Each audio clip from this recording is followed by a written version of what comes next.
Hello guys and welcome back to the second video of the control blocks for the Technocamps Scratch tutorials.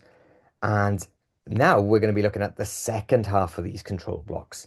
And as I said in the last video, this will mostly concentrate on the clone blocks and how they work. But just before we reach that, there is one block we didn't talk about in the last video, and that's the stop block.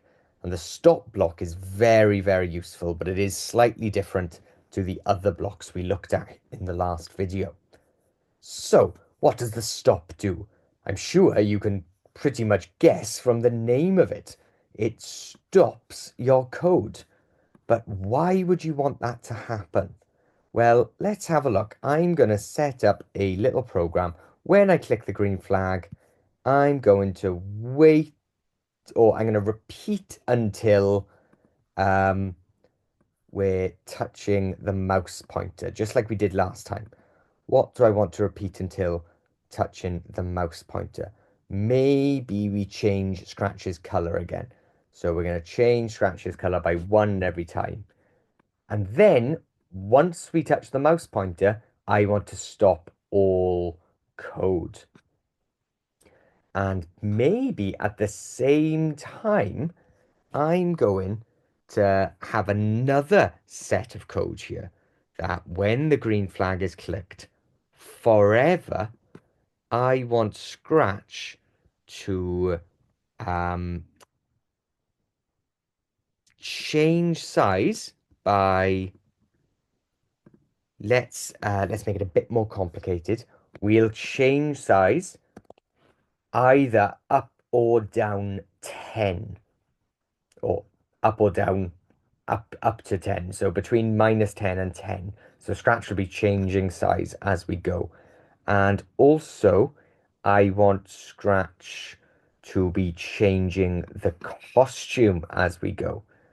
So we've got a quite complicated piece of code here where Scratch looks like they're running very quick. They're zooming, they're getting bigger and smaller as we go. Ooh, very, very small, very big, and the color's changing. And I can wait. Ooh, they've happened to go very, very small. Bit hard to see. There we go. And when I touch them with the mouse pointer, the code freezes and it stops right there. Notice how it's gone back to the original color because the program has stopped. So this color effect is no longer being applied. Scratch has just gone back to the original sprite. It's frozen the size in place. Oh, and actually it has frozen on the other animation, hasn't it? It is the other costume. But this stop all block stopped this piece of code as well. It didn't just stop its own code, it stopped the other code. And that's why it's very, very useful. Because we can use this block inside of any background, any sprite, anywhere in our program, and stop everything that's happening. There are more options here. I can just stop this particular script. So I'm not stopping everything everywhere.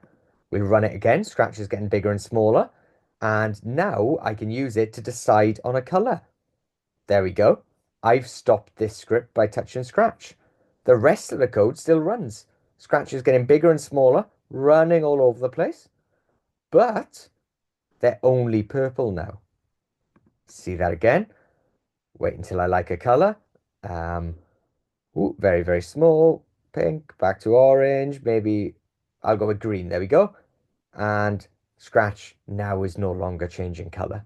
It is stuck on that green because I've just stopped this particular script, this block of code. And finally, the last option here is to stop all other scripts in this sprite. Be careful with this one because it is slightly different. This will only stop the other scripts in this sprite, which means if I have more than one character, more than one sprite, or more than one background, then it's only going to stop the code in this one. So I can stop all other scripts, which means this should stop, but the colors carry on. Or actually, the colors won't carry on because it's in a repeat until, isn't it? Um, maybe if I add, let's add a little forever with another color change on the end. Um, yeah, yeah, that's fine. That's fine. Just to show that the colors will keep changing now. So Scratch is running, getting bigger and smaller. The colors are changing, and I can at any point stop that. And this code is stopped. Scratch is no longer getting bigger and smaller or changing costume, but Scratch is still changing colors because this block of code wasn't stopped. Only the other scripts in this sprite were stopped. So that's quite a complicated block. There's a lot of things happening there. That's quite different to a lot of the blocks we've seen all the way through these tutorial videos. But it is very, very useful. Sometimes you want one piece of code to be able to stop other pieces of code. And this block allows you to do that. Okay, the final blocks for us to look at then are these clone blocks. And we're going to look how each of these work. So first of all, despite the fact that this is the first block written, we actually need to start with this one because we can't do anything as a clone until we create a clone.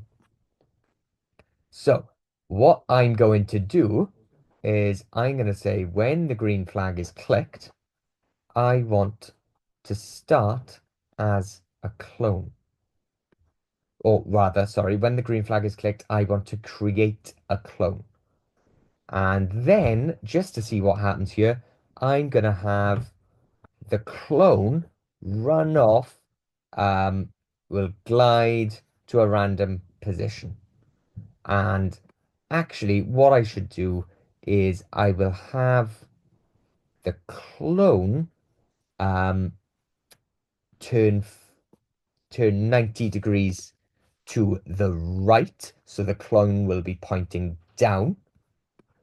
And just so we can see, I'm going to have the original sprite turn 90 degrees to the left. So it will be pointing up. Okay. If it turns to the left, Scratch is going to be looking up. If it turns to the right, Scratch would be looking down. And let's see what happens here. So my clone is going to run off to a random position. And there we go. We've made a copy of Scratch within the same sprite. That's the important thing, is that we only have one sprite. That's why these blocks are so useful. Because imagine you wanted 100 different Scratches running around the screen. Well, you could make 100 different sprites and program every single one of them. But that would be so much work. Instead, you can make 100 clones and have them all behave in the same random way. Now you've made your life a lot easier. But it is important to realize that the original does not behave like the clones. Okay, I can put in, well, I think it's more, it shows it a lot better here actually, where, actually, let me set Scratch to point in the correct 90-degree direction when the program starts. And we can see that the clone moves because it's got a block telling it to move. But the original doesn't have that block, so it never moves. It just turns in the opposite direction like we told it to.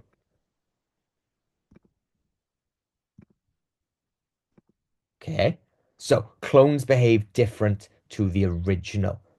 What that usually means and how you can get away with this is that we can hide the original away. And we'll get to how to do that in a second. First of all, let's get rid of these turny blocks. We don't want them. And instead, I'm going to create 10 different Scratch clones. So I'll create 10 scratches, and when they start as a clone, I want them to go to a random position, and I want them to change to a random color. And I'm going to do that by saying to change the color effect anywhere between one, let's minimize that a sec, 1 and 200, because there are 200 colors in Scratch. So it's going to go to a random position.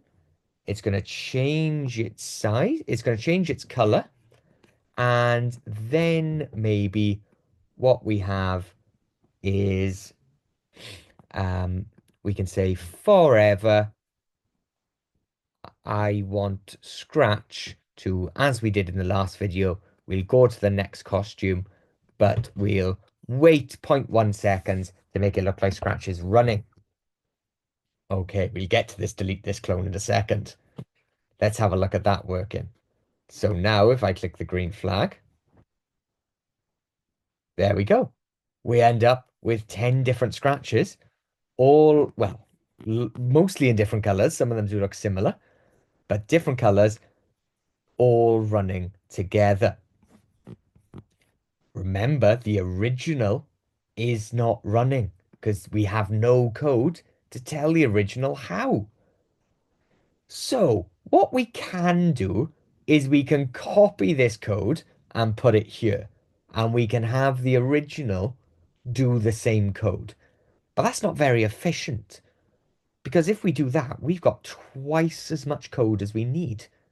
So it makes more sense to hide the original away. And now, well, we show the original at the start. It's important that we do this. Otherwise, well, I can show you actually. Let's not show him a sec. And we're just going to hide the original at the end. So we click the green flag. And there we go. The original is hidden away. And we've just got the 10 running clones. Okay. Now, the original's hidden, remember. If we restart this program, why can't we see anything? Well, because the original is hidden away, and we've created 10 hidden clones. So if you ever use this hide, especially while using clones, we've mentioned the hide before, it's always important to make sure that you show it when the program starts. Now, there we go. Every time we click the green flag, we end up with 10 running clones in random positions and random colors. Okay, so let's get on to the delete this clone. Delete this clone. What are we going to do here?